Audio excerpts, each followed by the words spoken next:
Hello दोस्तों, मैं हूं आपका अपना देविंदर सिंह चावला। आज मैं फिर आपके सामने आया हूं एक नया वीडियो लेके, जिसमें मैं आपको बताऊंगा कि जो यूएसए का B1 B2 वीज़ा है या विजिटर वीज़ा कहते हैं, जिसको या 10 ईयर मल्टीपल एंट्री वीज़ा कहते हैं, वो बिना डॉक्यूमेंट्स के आपको मिल सकता है या नहीं मिल सकता। क्योंकि काफ़ी लोग इस चीज़ को कहते हैं कि आपको हम यूएसए का B1 B2 वीज़ा या विजिटर वीज़ा आपको बगैर डॉक्यूमेंट्स के दिलवा देंगे। तो हम आज इस वीडियो में इस चीज़ को मैं आपके सामने डिटेल से बताऊंगा कि वो कैसे होता है। तो आज का वीडियो हम शुरू करते हैं। तो जैसे कि मैंने पहले बताया कि जो यूएसए का B1 B2 वीज़ा या जिसको हम विजिटर वीज़ा भी कहते हैं या 10 ईयर मल्टीपल एंट्री वीज़ा भी कहते हैं, तो कुछ एजेंट कहते हैं कि वो बिना डॉक्यूमेंट्स के भी आपको मिल सकता है।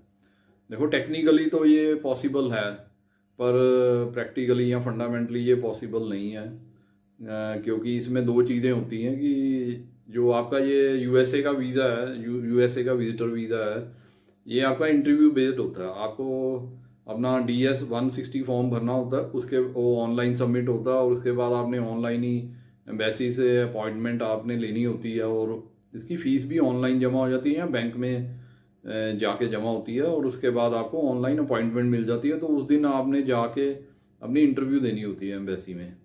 तो जब आपको अपॉइंटमेंट मिलती है तो उसमें आपका जो प्रोसेस है 2 दिन का होता है। पहले दिन आपको जाके बायोमेट्रिक्स देने होते हैं और उसको अपनी फ़ोटो भी वहाँ पे आपने देनी होती है। तो उसके बाद आपका नेक्स्ट डे इंटरव्यू होता है। तो उस इंटरव्यू के बेस पे आपको वीज़ा मिलता है। तो इसको जो एजेंट है इस तरह शो करते हैं कि आपको बिना डॉक्यूमेंट के भी वीज़ा मिल जाता है। वो इसलिए कहते हैं क्योंकि डॉक्यूमेंट्स आपको फॉर्म के साथ, जो DS 160 फॉर्म आप भरते हैं उसके साथ सबमिट नहीं करना होता। तो आपको डॉक्यूमेंट सिर्फ अपने साथ लेके जाने होते हैं और अगर वो एम्बेसी में जो वीज़ा ऑफिसर है उसको अगर ज़रूरत होगी वो आपसे पूछ सकता है, आप उसको उस वक्त दिखा सकते हैं। वैसे वो 99% या 90% केसेस में आप कह लीजिए वो किसी से भी डॉक्यूमेंट देखते नहीं है, सिर्फ आपको साथ में कैरी करने होते हैं। तो इसलिए टेक्निकली ये हो जाता है कि बिना डॉक्यूमेंट से भी वीज़ा आपको मिल सकता है। एजेंट इस तरह शो करते हैं, पर ऐसा नहीं होता। आपको डॉक्यूमेंट्स अपने साथ में लेके जाने पड़ते हैं। जो भी डॉक्यूमेंट्स, अपनी बैंक स्टेटमेंट है, आपके प्रॉपर्टी डॉक्यूमेंट्स है, जो भी चीज़ें हैं, आपके जॉब प्रूफ्स हैं या अपने बिजनेस प्रूफ है, आपको वो सब साथ में ITR वगैरह साथ में लेके जानी पड़ती है। पर आपको एज सच अपना DS 160 फॉर्म जब आप भरते हैं, जो फॉर्म एप्लीकेशन फॉर्म भरते हैं, उसके साथ कोई भी डॉक्यूमेंट आपको सबमिट नहीं करना होता। तो इसलिए इसको टेक्निकली कहा जा सकता है कि आपका जो है यूएसए का B1 B2 या विजिटर वीज़ा आपका बिना डॉक्यूमेंट से भी लग सकता है। पर ऐसा नहीं होता, मतलब प्रैक्टिकली या फंडामेंटली आप कह सकते हैं ऐसा नहीं होता। तो चलो मैं आज आपको बताता हूँ कि ये वीज़ा आपने कैसे लेना है। यूएसए का जो B1 B2 या विजिटर वीज़ा या इसको 10 ईयर मल्टीपल एंट्री वीज़ा भी कहते हैं, तो ये आपने कैसे लेना है। तो इसमें कुछ पॉइंट्स हैं, उनको अगर आप फॉलो करोगे तो आपको ये वीज़ा इजीली मिल जाएगा। तो सबसे पहले जब आपने इस वीज़ा के लिए अप्लाई करना, आपने जो यूएसए की एम्बेसी की वेबसाइट है, आपने वहाँ पे जाके DS 160 फॉर्म आपने फिलअप करना है। आपने वो जो फॉर्म है बिल्कुल अच्छे से फिलअप करना, कोई भी आपने जो ब्लैंक नहीं छोड़ना, कोई भी इंफॉर्मेशन उसमें जितने भी कॉलम्स हैं आपने भरने हैं और बिल्कुल ट्रुथफुली भरना। उसमें कोई भी चीज़ आपने गलत नहीं भरनी और जो भी आप भरेंगे उसका आपके पास डॉक्यूमेंट्री प्रूफ होना चाहिए, उसका प्रूफ होना चाहिए आपके पास। अगर आपने कोई इनकम टैक्स के बारे में भरा है या आपने अगर अपनी इनकम के बारे में भरा कि मेरी इतनी इनकम है, तो उसके बदले में आपके पास उसका प्रूफ होना चाहिए इनकम है। जैसे ITR होनी चाहिए या बैंक स्टेटमेंट होनी चाहिए, कुछ ना कुछ उसका प्रूफ होना चाहिए। अगर आपने क्वालिफिकेशन आपने कुछ भरी है तो उसका भी सर्टिफिकेट आपके पास होना चाहिए।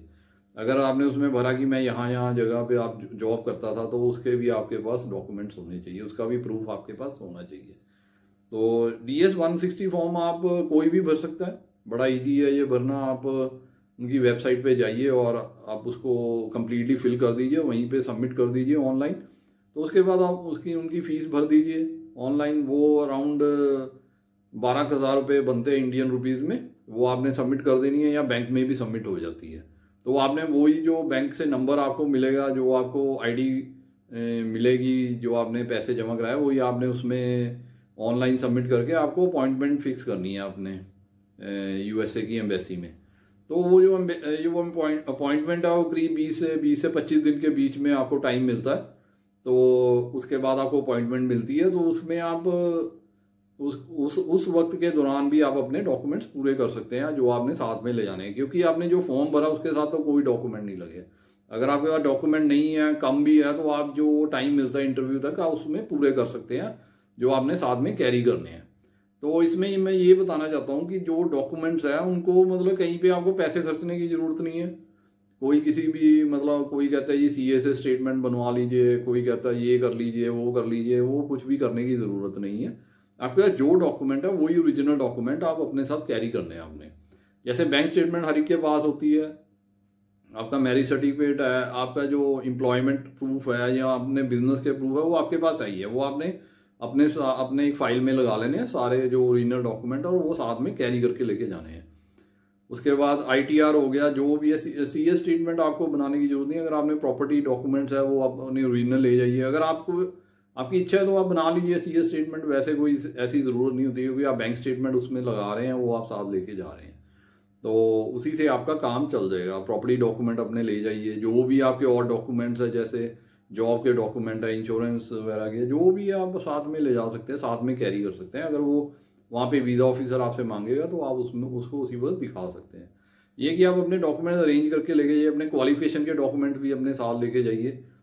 जो भी डॉक्यूमेंट है, जो भी आपने DS 160 फॉर्म में भरा, उसका आपने डॉक्यूमेंट्री प्रूफ साथ में लेके जाना है। ये ना हो कि वो वहाँ पे इंटरव्यू के वक्त आपसे वो डॉक्यूमेंट पूछे और आपके पास ना हो, बस इस चीज़ का ध्यान रखना है। वैसे वो 90% of the cases, 99% of the cases आप मान सकते हैं वो डॉक्यूमेंट्स आपसे नहीं मांगेंगे, और वो सिर्फ आपकी इंटरव्यू के ऊपर ही है। जैसे ही आप इंटरव्यू देंगे उसी के बेस पे आपका वीज़ा लगेगा।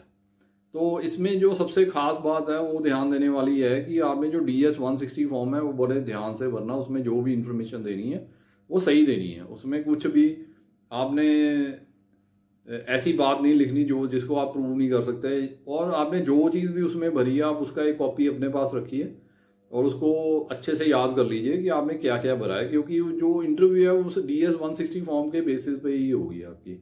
मोस्टली क्वेश्चन जो आपने उसमें इन्फॉर्मेशन दिया उसी के ऊपर पूछे जाएंगे, तो आपको एक एक चीज़ का पता होना चाहिए। अगर आपने उसमें इनकम जो भी भरी है आपको याद होनी चाहिए। ये नहीं कि आपने DS 160 फॉर्म में कुछ और भरा और आप कुछ और बता रहे हैं। जो आपकी जॉब है उसके बारे में भी एग्जैक्टली आपको बताना पड़ेगा। उसमें पिछले 10 साल का रिकॉर्ड आपको देना होता है, तो वो सारी चीज़ें आपको याद होनी चाहिए, डेट वाइज याद होनी चाहिए। और जैसे ही वो वीज़ा ऑफिसर आपसे इंटरव्यू में पूछेगा आपको इमीडिएटली उसका आंसर देना है। तो इसके अलावा जो और चीज़ें क्या है कि अगर आप इसमें और क्या कि इनकम प्रूफ बहुत बड़ा क्वेश्चन है। लोग मेरे से पूछते हैं कि मैं कितनी इनकम भरूं। सपोज आपने पिछले साल की ITR भरी है, इस साल की नहीं भरी, तो पिछले साल की जितनी भी ITR है उससे आप 30% एक्स्ट्रा आप इस नई ईयर में आप शो कर सकते हैं उसमें इनकम अपने DS 160 फॉर्म में। जैसे अगर आपने 5 लाख की ITR भरी है तो आप उसको 30% ऊपर आप शो करके आप अपनी इनकम दिखा सकते हैं, क्योंकि अभी आपने ITR नहीं भरी, वो आपने भरनी है। तो ये एक जेन्युइन मेथड है अपनी इनकम ज़्यादा दिखाने का। तो वैसे तो जो आप ITR भर रहे हैं उसके हिसाब से दिखाइए, आप बढ़ा के भी दिखा सकते हैं। आप मतलब बहुत ज़्यादा बढ़ा के नहीं दिखा सकते। आप अगर 5 लाख भरी है तो आप 15 लाख नहीं दिखा सकते। यहाँ पे उसका प्रूफ होना चाहिए, तभी आप दिखा सकते हैं। जो जेन्युइनली आप दिखा सकते हैं वही आप करिए। उसके बाद जो है आपका जितना भी एम्प्लॉयमेंट रिकॉर्ड है, आपकी सैलरी स्लिप है, पे स्लिप्स है, वो साथ लेके जाइए। और अगर आपके पास बहुत प्रॉपर्टी है, आपके पास रेंट डीड है, लीज डीड है, तो वो भी आप साथ में लेके जाइए। और जो प्रॉपर्टी के डॉक्यूमेंट्स भी आप अपने साथ में कैरी करिए। इसके अलावा जो मेन चीज़ है, आप जो भी इस डॉक्यूमेंट इस DS 160 फॉर्म में डिक्लेयर करेंगे वो उनके सेंट्रल सिस्टम में चले जाता है। तो वो जितनी भी इंफॉर्मेशन है वो और कंट्रीज़ के साथ भी शेयर होती है। क्योंकि अगर आप कल को अगर कनाडा का वीज़ा अप्लाई करते हैं, अगर उसमें नहीं बताते आप DS 160 फॉर्म आपने भरा था, आपने अमेरिका USA का वीज़ा अप्लाई किया था, तो आपका जो कनाडा का वीज़ा भी रिजेक्ट हो सकता है इस बेस पे due to misrepresentation of facts. क्योंकि वो जो डाटा है USA वाले वो अपने आप ही ऑटोमेटिकली शेयर कर देते हैं कनाडा की गवर्नमेंट के साथ। तो इसलिए आप छुपाएंगे तो आपको बैन लग सकता है वहाँ पे। इसलिए ये चीज़ का बहुत ध्यान रखिए। जो भी इंफॉर्मेशन आपने यूएसए का वीज़ा अप्लाई करने के लिए दिया, वही सेम इन्फॉर्मेशन आप कनाडा का जब आप वीज़ा अप्लाई करेंगे वही सेम इन्फॉर्मेशन आप उनके फॉर्म में दीजिए। अदरवाइज़ आपका जो है 5 साल के लिए बैन भी लग सकता है। ये चीज़ नॉर्मली जो कंसल्टेंट्स हैं या एजेंट्स हैं, जो भी लोग और ये चीज़ें बताते नहीं हैं आपको, इस चीज़ का प्लीज़ ध्यान रखिए। कोई भी चीज़ आप हाइड मत करिए। अगर आपने कनाडा में पहले अप्लाई किया और आपका रिजेक्ट हो गया या आ गया तो उसके बारे में आप इसमें DS-160 फॉर्म में ज़रूर बताइए, क्योंकि वो वहाँ पे एक कॉलम होता है, उसमें वो पूछते हैं कि आपका कभी पहले वीज़ा रिजेक्ट तो नहीं हुआ या किसी कंट्री में आपका वीज़ा रिजेक्ट तो नहीं हुआ, ये वो सारा डिटेल वो पूछते हैं। तो और चीज़ें मैं और भी कुछ पॉइंट्स बताऊंगा जिसको आपने ध्यान रखना है। पहले एक बात तो यह है कि आपकी अगर ट्रैवल हिस्ट्री होगी तो आप उसमें एक्सप्लेन करेंगे, जो आपका DS-160 फॉर्म है उसमें आप बताएंगे कि मैंने यहाँ यहाँ ट्रैवल किया। अगर नहीं ट्रैवल किया तो वो उसका भी क्वेश्चन वीज़ा ऑफिसर आपसे पूछेंगे, ताकि वो आपकी मतलब आज ये देख सके कि आप एक रियल ट्रैवलर हैं और आप वहाँ पे जाके यूएसए से जाके वापस आएंगे। तो ये बहुत इम्पोर्टेंट बात है। तो आप अपनी ट्रैवल हिस्ट्री बनाइए और उसके बेस पे ही आपको ये वीज़ा मिलेगा, क्योंकि वो क्वेश्चन हमेशा ये पूछते हैं आपकी ट्रैवल हिस्ट्री के बारे में कि आपने कहाँ कहाँ ट्रैवल किया है। और इसके अलावा जो है आपकी जो अगर आपने इनविटेशन लेटर आप साथ में लगा रहे हैं, कोई भी आपका रिलेटिव या फ्रेंड, वीज़ा ऑफिसर आपको जब आपने मेंशन किया है कि आपका जो रिलेटिव है या फ्रेंड है आपको स्पॉन्सर कर रहा है, तो वीज़ा ऑफिसर उनके डिटेल्स के बारे में भी आपसे पूछेगा। तो आपको उनके बारे में सारे डिटेल्स पता होना चाहिए। आपका जो भी रिलेटिव वहाँ पे है, जो भी फ्रेंड है जो आपको स्पॉन्सर कर रहा है, उसके बारे में, उसका एड्रेस, वो क्या काम करता है वहाँ पे, कितने साल से वो वहाँ पे है और वो आपको क्यों स्पॉन्सर कर रहा है, उसका रीज़न भी आपको बताना पड़ेगा। और आपको वो डॉक्यूमेंट भी मांग सकते हैं आप शो करने के लिए कि आप उनको कैसे जानते हैं। अगर आपके पास कोई डॉक्यूमेंट है, कोई पिक्चर्स हैं, या जैसे आपके रिलेटिव है तो आप कैसे उनके साथ रिलेटेड हैं, उसके डॉक्यूमेंट्स अगर आपके पास है तो आपको कैरी करने चाहिए साथ में, और उनको अगर वो वीज़ा ऑफिसर मांगेगा तो आप उनको दिखा सकते हो। तो अगर आपको कोई लेटर आई है उनसे तो वो भी आप कैरी कर सकते हैं। जैसे कोई इन्विटेशन है, जैसे कोई मैरिज फंक्शन है या बर्थडे पार्टी है या कोई भी वहाँ पे उन्होंने किसी कारण आपको बुलाया, तो उसकी भी कॉपी आपके पास होनी चाहिए।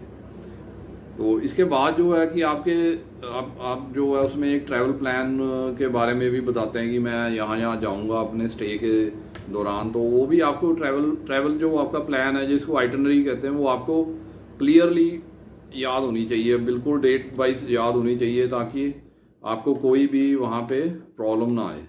आपने एक तरह से रट्टा लगाया होना चाहिए, उसमें सारी एक एक डेट आपको याद होनी चाहिए, ताकि आपको कोई भी आंसर देने में प्रॉब्लम ना आए।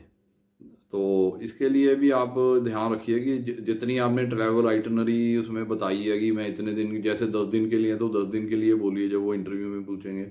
अगर 12 दिन की है या 15 दिन की है, उस हिसाब से आप बताइए।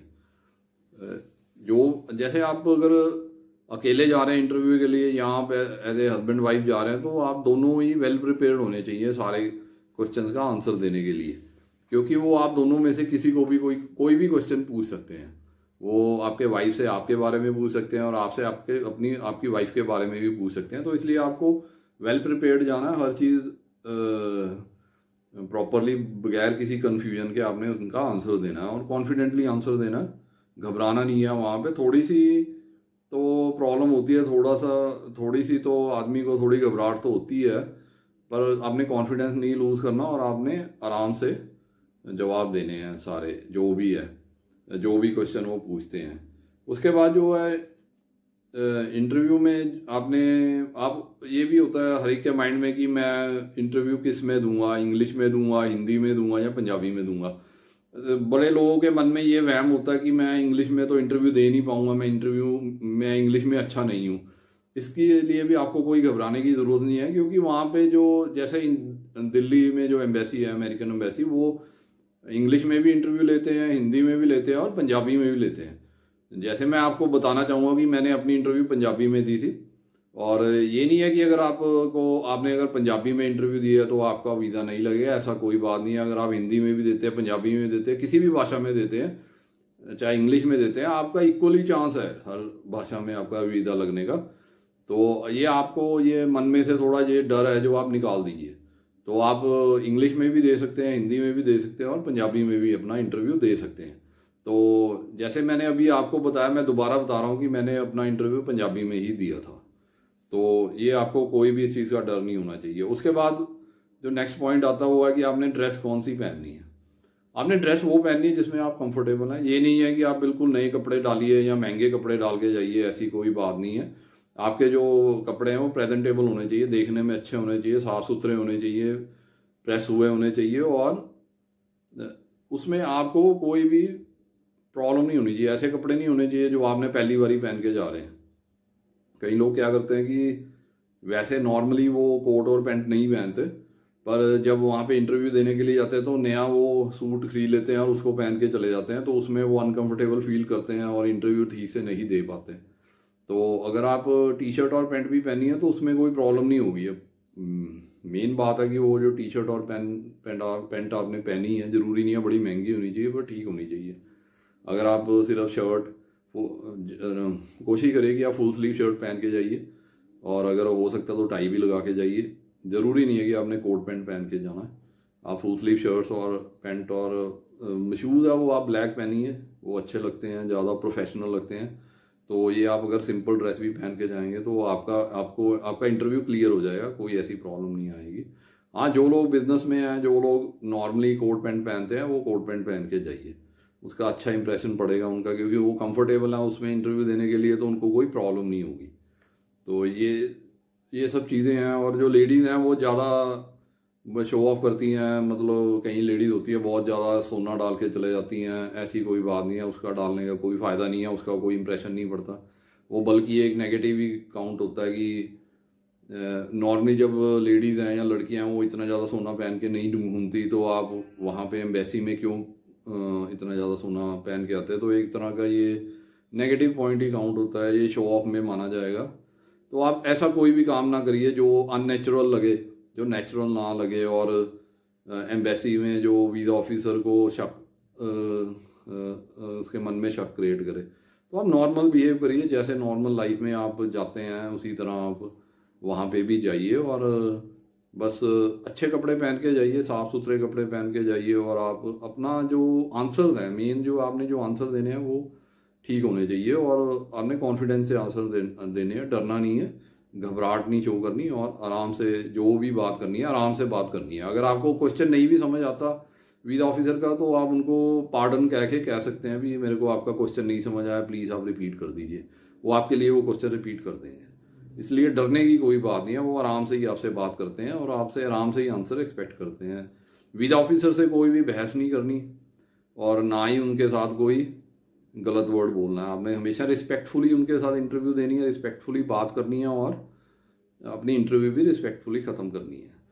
उसके बाद जो है कि जब जो भी आपने डॉक्यूमेंट्स अपने साथ में रखने हैं, आपने एक बैग में सारे डॉक्यूमेंट डाल लेने हैं और आपने साथ में कैरी करने हैं, बाहर नहीं रखने।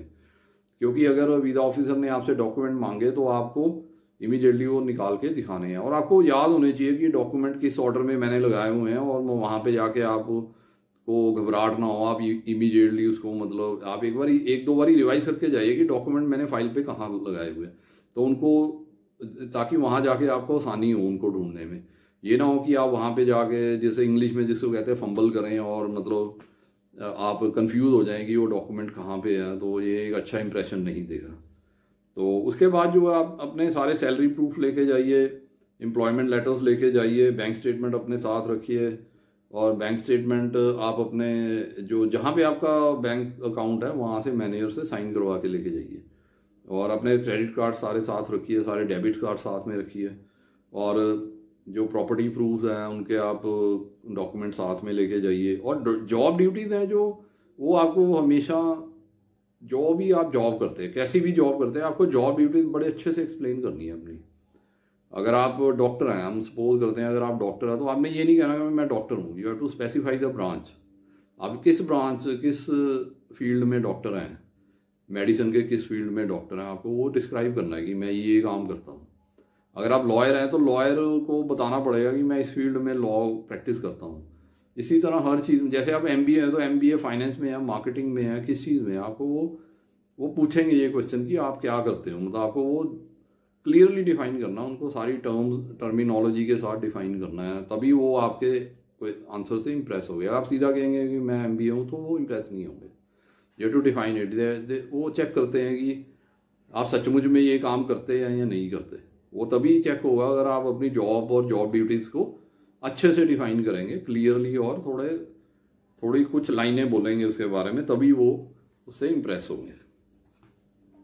तो इसके अलावा जो और चीज़ों का ध्यान रखना है वो मैंने ऑलमोस्ट सभी चीज़ें आपको बता दी हैं।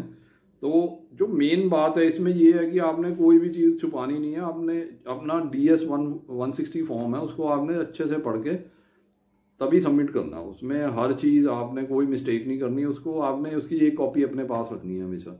उसको आपने बाद में सारा याद कर लेना स्टेप बाय स्टेप कि मैंने क्या भरा है, क्या नहीं भरा, क्या मेरे से छूट गया या क्या मैंने ज़्यादा लिख दिया। तो आपको वो सब चीज़ याद होनी चाहिए। अगर आपने उसी हिसाब से क्वेश्चंस के आंसर देने। आपने कुछ ज़्यादा नहीं बोलना, ना ही कम बोलना है। आपने बिल्कुल प्रॉपर बोलना और जितना रिक्वायर्ड है उतना ही बोलना है। तो ये थी मेरी आज की वीडियो, जिसमें मैंने आपको बताया है कि जैसे और लोग क्लेम कर रहे हैं यूट्यूब के कि आपको USA का B1 B2 visa, visitor visa कहते हैं जिसमें 10 ईयर मल्टीपल एंट्री वीज़ा, वो विदाउट डॉक्यूमेंट मिल जाएगा। ऐसी कोई बात नहीं है कि टेक्निकली ये पॉसिबल है। टेक्निकली जैसे आप जाएंगे इंटरव्यू देने के लिए, आपसे कोई डॉक्यूमेंट नहीं मांगेगा वीज़ा ऑफिसर, तो आप भी कह सकते हैं कि मेरा बिना डॉक्यूमेंट्स के ही मेरे वीज़ा मिल गया है। तो यही बात करते हैं, पर आपको अपने डॉक्यूमेंट साथ में कैरी करने पड़ते हैं। वो वीज़ा ऑफिसर की मर्जी है, वो आपसे मांगेगा डॉक्यूमेंट या नहीं मांगेगा। सो उसको टेक्निकली वो कह देते हैं कि मैंने बिना डॉक्यूमेंट से ही अपना जो है वीज़ा मिल गया था, मुझे तो डॉक्यूमेंट्स की ज़रूरत नहीं पड़ी थी। पर प्रैक्टिकली या जिसको फंडामेंटली कहते हैं कि आपको डॉक्यूमेंट्स कैरी करने ही पड़ते हैं। सो इसके अलावा जो अगर आपको आपके मन में कोई क्वेश्चन है तो आप मुझे फ़ोन करके पूछ सकते हैं। और इंटरव्यू की अगर जैसे तैयारी करनी है या क्या क्वेश्चन उसमें पूछे जाएंगे उसके बारे में भी आप मुझे पूछ सकते हैं। और क्वेश्चन एक जो बात मेरी रह गई है वो ये है कि जैसे आप ट्रैवल करने जा रहे हैं, आपको वो पता होना चाहिए कौन से सिटी में आपने जाना है और वहाँ पे आप क्या क्या देखने जा रहे हैं, क्या चीज़ आप विजिट करेंगे वहाँ पे। आपको उन सब सिटीज़ की नॉलेज होनी चाहिए कि मैं जिस सिटी में जा रहा हूँ उसकी मुझे नॉलेज है, उसमें मैंने क्या चीज़ देखने जाना है।